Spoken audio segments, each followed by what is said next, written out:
요즘 유행하는 영어 표현 가운데 이분이라고 하는 말이 있습니다. 이분.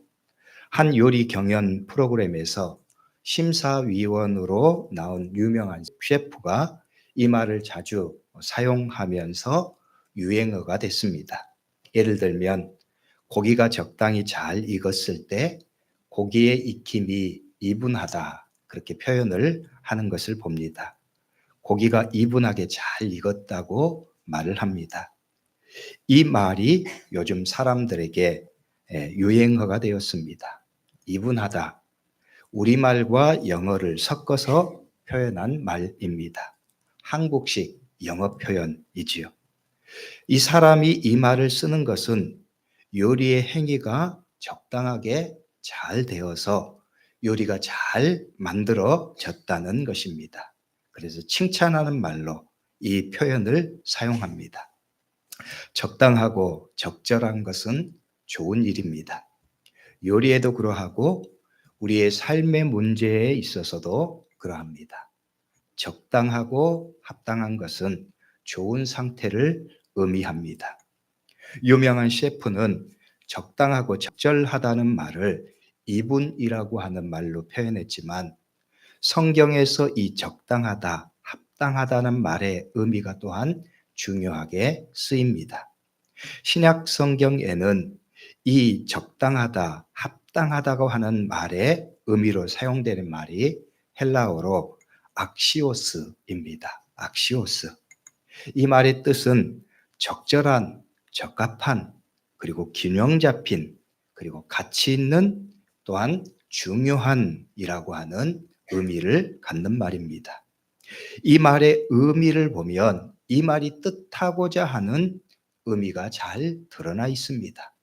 적절한, 적합한, 그것이 또한 가치 있는, 중요한입니다. 적절하고 적합한 것이 가치 있다는 말입니다. 또 그것이 중요하다는 말입니다. 앞서 유명한 셰프가 이분하다 표현했을 때 적절하고 적합하게 잘 요리되었을 때 그 요리가 최고의 가치를 지닌다는 말과 상통합니다. 과하지 않고 부족하지도 않는 적당한 상태, 그래서 최고의 상태를 일컫는 말입니다. 그렇습니다. 적합하고 적절한 것이 가치가 있습니다. 그것이 좋은 것이고 가치 있는 것입니다. 이러한 말의 철학은 구약 성경에서도 드러납니다. 잠언 25장 11절의 말씀은 이렇게 말씀합니다. 경우에 합당한 말은 아로새긴 은쟁반의 금사관이라. 경우에 합당한 말, 적당한 적절한 말입니다. 그 적당한 말, 그런 말의 가치를 잠언의 말씀은 아로새긴 은쟁반의 금사과라고 표현합니다. 최고의 가치를 일컫는 말입니다. 경우에 합당한 말, 즉 적당하고 적절한 말의 가치가 이처럼 최고의 가치를 지닌다는 말입니다. 이 적당하다, 적절하다는 말, 헬라어로 악시오스를 언급하는 이유는 이것이 오늘 빌립보서의 말씀을 기록하고 있는 사도 바울의 지대한 관심이고 열망이었기 때문에 그렇습니다. 그의 신앙의 철학, 또한 그가 서신서의 말씀을 통해서 중요하게 여기는 것이 바로 이 단어에 포함되어 있기 때문에 그렇습니다. 빌립보서의 말씀이나 또 다른 바울 서신의 말씀에서 그가 그리스도인들을 생각할 때 사도 바울이 가장 열망하고 관심하는 것 가운데 하나가 바로 이 악시오스의 문제였습니다. 적당한 것의 문제입니다. 적당하고 적절해서 합당한 것에 대한 관심입니다. 그러면 무엇에 대해서 적당하고 적절한 것을 말하고 있을까요? 그것은 바로 예수 그리스도께서 베풀어 주신 구원의 은혜에 적절하고 적당한 것입니다. 사도 바울은 그의 편지에서 계속해서 강조합니다. 예수 그리스도께서 베풀어 주신 구원의 은혜에 합당한 삶에 대해서 말이죠. 그것이 가치 있고 중요하다는 거예요. 그것이 아름답다는 거예요. 오늘 우리가 보는 빌립보서의 말씀도 바울의 이러한 열망으로 가득 차 있는 말씀입니다. 그래서 사도 바울은 강조의 중요한 이 표현을 한 단어로 표현하면 바로 이 악시오스라고 표현할 수가 있어요. 적당한 것입니다. 십자가의 은혜에 합당하고 적당한 것입니다. 그것이 가치 있는 일이고 그것이 아름다운 삶이라고 바울은 이야기하고 있는 거죠. 헬라어로 표현하면 악시오스 크리스티아노스입니다. 합당한 그리스도인입니다.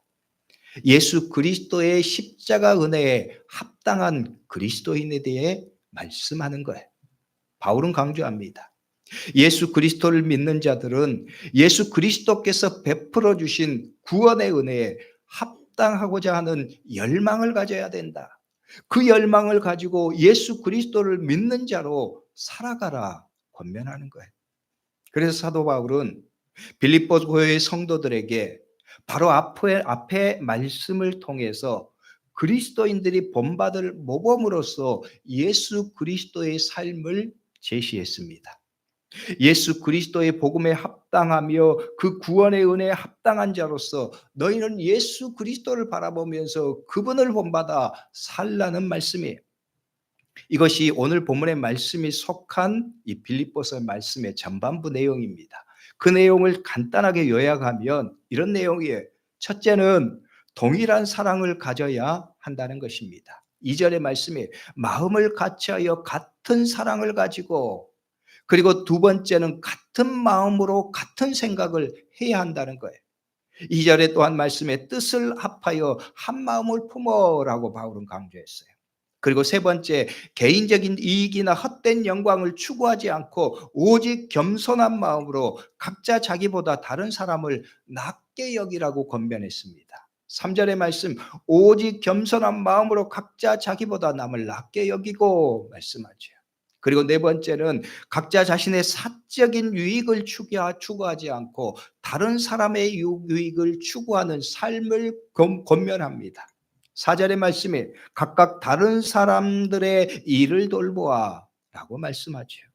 그리고 바울은 이어서 5절부터 11절의 말씀을 통해서 이 가르침의 결론에 이릅니다.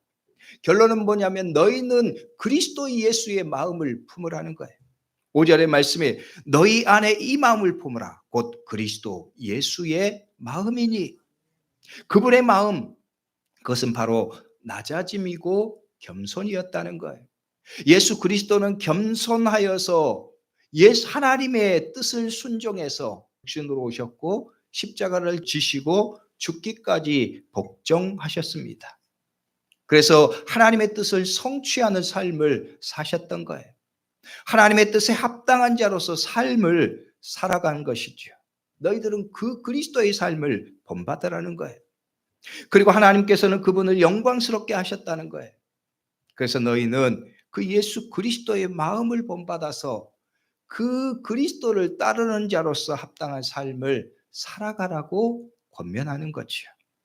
그리고 오늘 본문의 말씀에서는 그러므로라고 하는 말을 시작으로 이 세 가지 그리스도인의 삶에 합당한 삶의 방식을 권면합니다.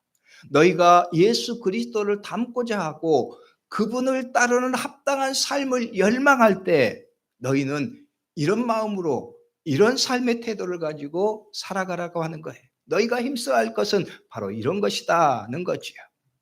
가장 중요한 권면은 두렵고 떨림으로 너희 구원을 이루라는 말씀입니다. 12절의 말씀입니다. 그러므로 나의 사랑하는 자들아 너희가 나 있을 때뿐 아니라 더욱 지금 나 없을 때에도 항상 복종하여 두렵고 떨림으로 너희 구원을 이루라. 오늘 우리들은 두렵고 떨리는 마음으로 우리에게 주신 구원의 은혜를 이루어가는 삶이 되어야 한다는 거예요. 우리가 두렵고 떨림으로 이 구원을 이루라는 이 말씀은 우리가 어떤 인간적인 행위를 통해서 우리 자신이 구원에 이르라고 하는 말은 아닙니다. 이 말씀은 한마디로 말하면 예수 그리스도께서 우리에게 성취하신 그 구원의 은혜에 합당한 삶을 너희가 살아가라고 하는 거예요.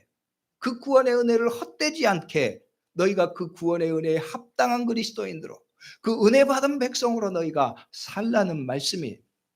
이를 위해서 사도 바울은 두렵고 떨리는 마음을 우리가 구원을 이루는 것에 있어서 가장 중요한 마음으로 제시합니다. 그러면서 이렇게 말해요. 첫째는 나 있을 때뿐 아니라 더욱 지금 나 없을 때에도 라는 말씀입니다. 이 말씀은 한마디로 말하면 사람에게 매이지 않는 신앙입니다. 바울이 있는다고 해서 너희가 하나님의 말씀을 잘 섬기는 것처럼 하지 말고, 바울이 없다고 해서 너희가 또한 마음대로 살지 말라는 거예요. 사람의 있고 없음, 사람에게 매이지 않는 신앙을 너희가 살라는 것입니다. 이것은 우리가 어떤 삶을 추구할 때 우리의 믿음의 초점이 무엇인가를 제시하는 거예요.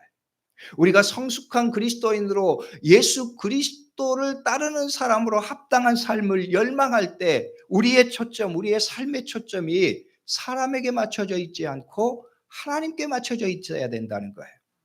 사람에게 맞춰져 있으면, 사람을 의식하면 사람의 좋은 일을 따라서 살아가게 되어 있습니다. 그것은 외식이 되고 그것은 위선이 될 수 있어요.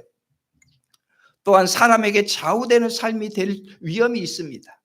그것은 바른 신앙이 아닙니다. 그것은 형식적인 율법주의가 될 수가 있어요. 예수님께서 바리새인들의 위선을 책망하신 이유도 거기에 있습니다.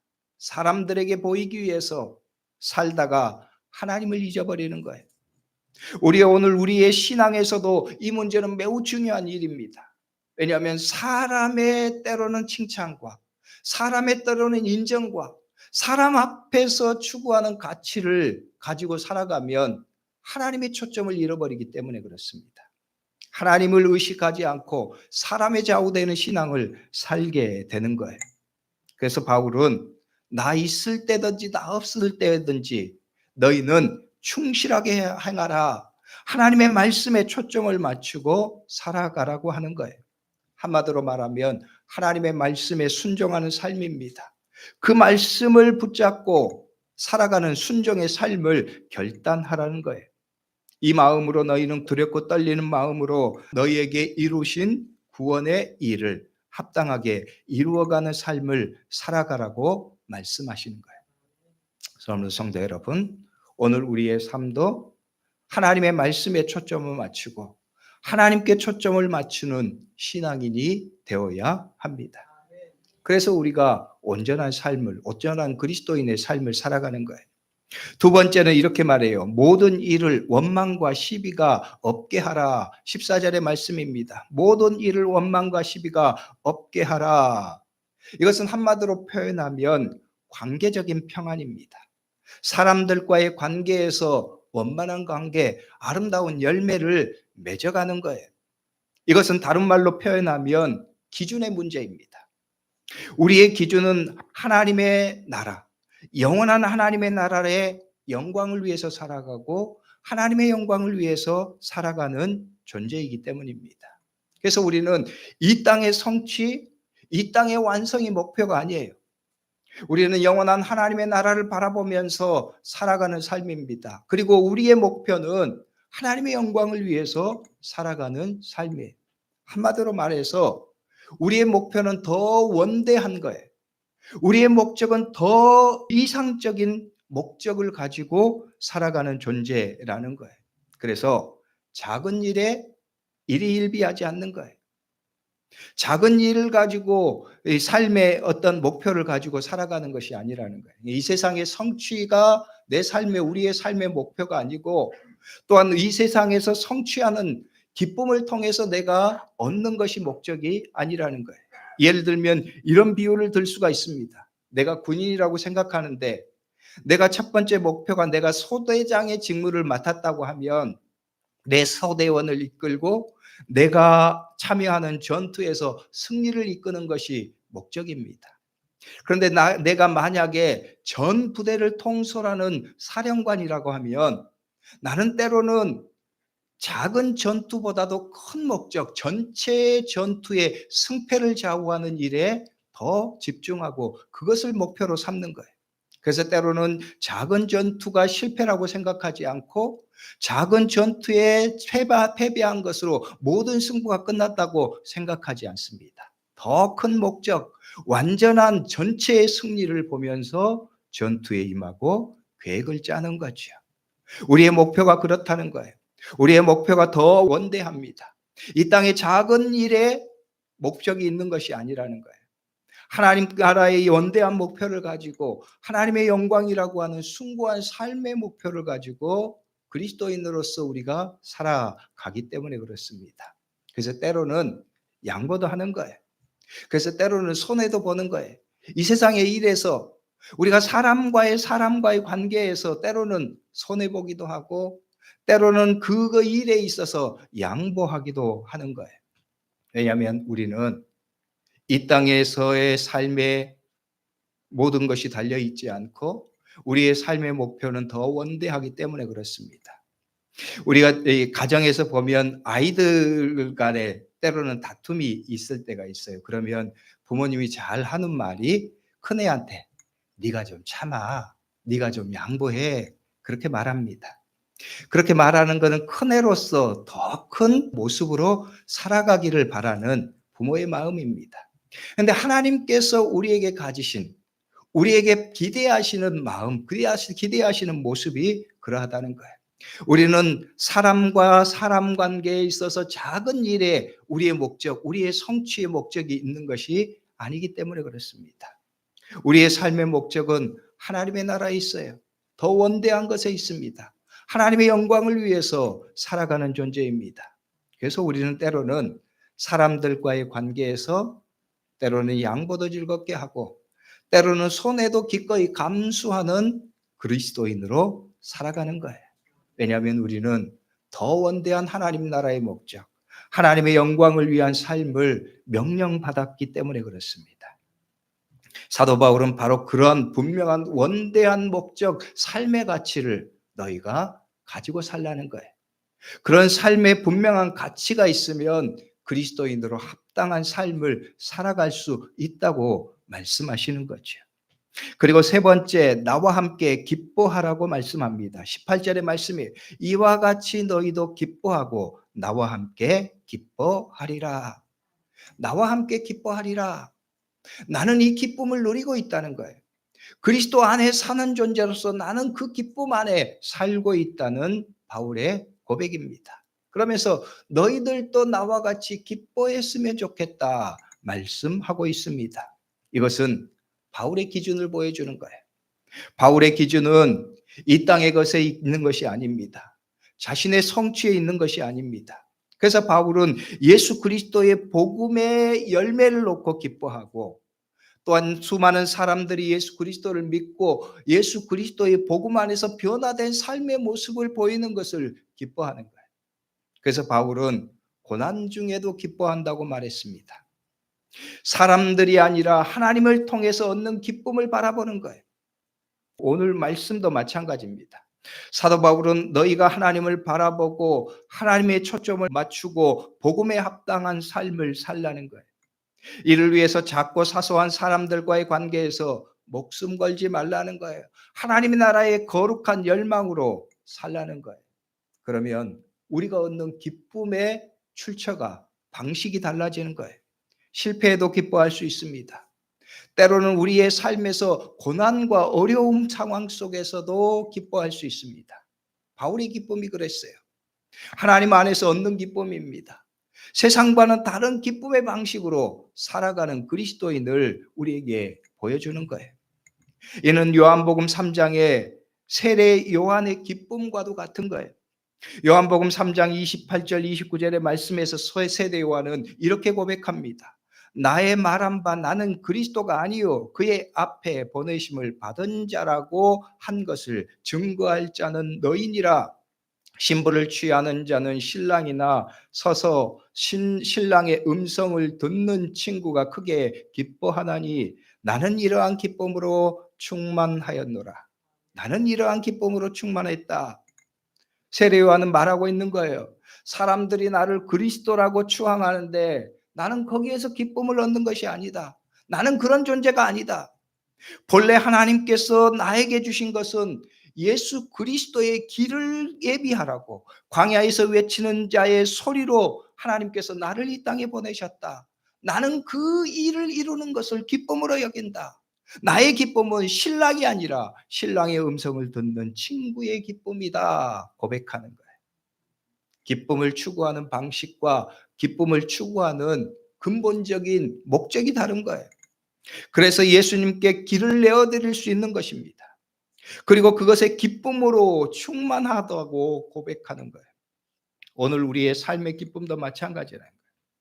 사도 바울이 하나님 나라를 통해서 얻는 기쁨, 예수 그리스도의 복음을 위해서 살아가는 일들을 통해서 얻는 기쁨도 마찬가지라는 말씀입니다. 그래서 우리에게 권면하는 거예요. 너희도 이 기쁨이 충만했으면 좋겠다.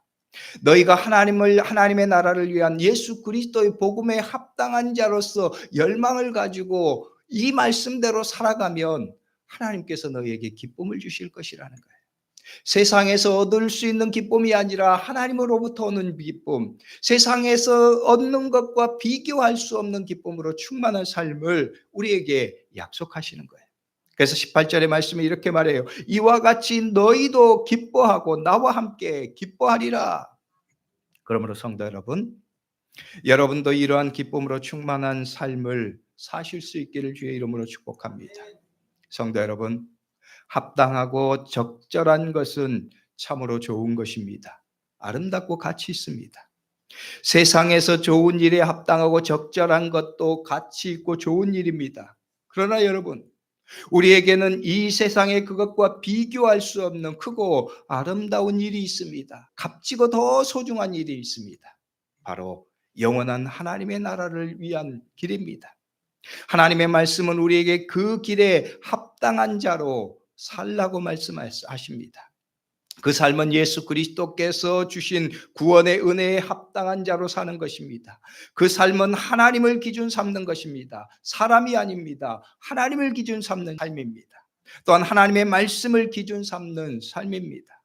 사람의 말이 아닙니다. 사람에게서 얻는 칭찬이나 비난이 기준 삼는 것이 아닙니다. 하나님의 말씀을 기준 삼는 거예요. 또한 그 삶은 더 크고 원대한 목표를 분명하게 바라보는 것입니다. 하나님의 영광을 위한 삶, 하나님의 나라를 위한 원대한 믿음의 목표로 충만한 삶입니다. 이로써 사람들과 화평하는 거예요. 왜냐하면 우리에게는 더 원대하고 가치 있는 목표가 분명하게 세워져 있기 때문입니다. 영원한 하나님의 나라를 위해서, 하나님의 영광을 위해서입니다. 그 삶은 하나님으로부터 오는 기쁨으로 충만한 삶이라고 말씀하십니다. 세상의 기쁨이 아니에요. 사람들로부터 오는 기쁨이 아닙니다. 하나님께로부터 오는 기쁨입니다. 하나님이 주신 기쁨입니다. 사도 바울은 오늘 우리에게 말합니다. 나는 이러한 기쁨이 충만하다. 너희도 그 기쁨으로 충만하기를 원한다. 너희도 그것으로 기뻐하기를 원한다. 오늘 저와 여러분들도 이 기쁨으로 충만할 수 있기를 주의 이름으로 축복합니다. 그래서 하나님께서 우리를 보시기에 합당한 그리스도인으로서 우리를 칭찬하시고 우리를 기뻐하시는 삶을 우리 또한 살아가는 그런 성도들이 될 수 있기를 주의 이름으로 축복합니다. 기도하겠습니다. 기도할 때 오늘 말씀을 붙잡고 우리 다 같이 통성으로 잠깐 기도하죠. 하나님, 오늘 나도 하나님의